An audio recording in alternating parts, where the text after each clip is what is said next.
لە یاریەکانی هەفتەی شەشەمی خولی لاوانی عێراق و لە کۆمەڵەی کوردستان و باکوور هەولێری پێشەنگ لە یاریگای دووەمی پێشوازی لە زاخۆ کرد. هەرزوو لە خولەکی سێ لاوانی هەولێر با گۆڵ یەکەم گەیشت کاتێک لاوەکانی زاخۆ بە هەڵە گۆڵەکەیان لەسەر خۆیان تۆمار کرد.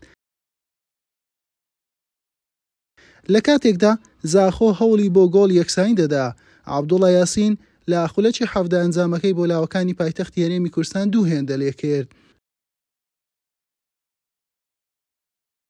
3 خولەک دواتر هێژا خۆشناو گۆڵی سێمیشی بۆ زەدپۆشان زیاد کرد بە ئەسیستی عەبدوڵڵا یاسین.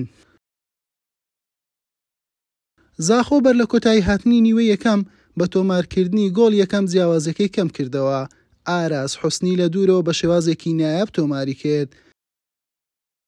لا نیوەی دوم پێچەوانەی نیوە یەکەم دوای تێپەڕبوونی تەنها 3 خولەک یاریزانانی هەولێر بە هەڵە گۆڵیان لەسەر خۆیان تۆمار کرد و ئەنجام بووە 3-2.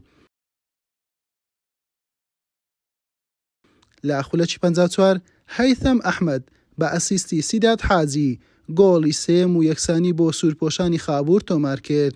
لاوەکانی هەولێر وەڵامیان خێرا بوو. 3 خولەک دواتر عەبدوڵڵا یاسین گۆڵی دووەمی خۆی و 4ەمی تیپەکەی تۆمار کرد و دووبارە هەولێری پێشخستەوە. لە خولەکی 78 پەیوەند خالید بە ئەسیستی هێژا خۆشناو گۆڵی 5ەمیشی بۆ هەولێر تۆمار کرد. لە خولەکی 82 دوای ڕستەیەکی تاکتیکی یوسف کاروان گۆڵێکی ناوازەی تۆمار کرد و تیپەکەی بە گۆڵی 6ەم گەیاند. یاریەکەش هەر بەم ئەنجامە کۆتایی هات.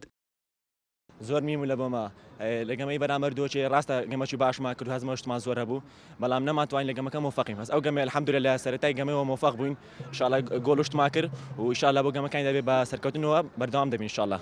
الحەمدولىلا بە هەر شتێکی بەس دائما ئەم فەریقەمە گۆڵی ئەم ئێمە لەسەر خۆ دەکەین ئەم سەرخۆ گۆڵات دەکەین بە خەلەتی ئێمە ئەم گۆڵات خوین بە خەلەتی لاعبەکانی ئێمە ئەم گۆڵات خوین لەبەر ژبەر هەندێک ئەم خوسارەت بین دائما. بەم شێوەیە لاوەکانی هەولێر لە 4 یاریبوونە خاوەنی دەخاڵ و لە پێشەنجی کۆمەڵەکەیان مانەوە. لاوەکانی زاخۆش لە 4 یاری تەنها 3 خاڵیان هەیە. حوسێن محەممەد، کەناڵی پێام، هەولێر.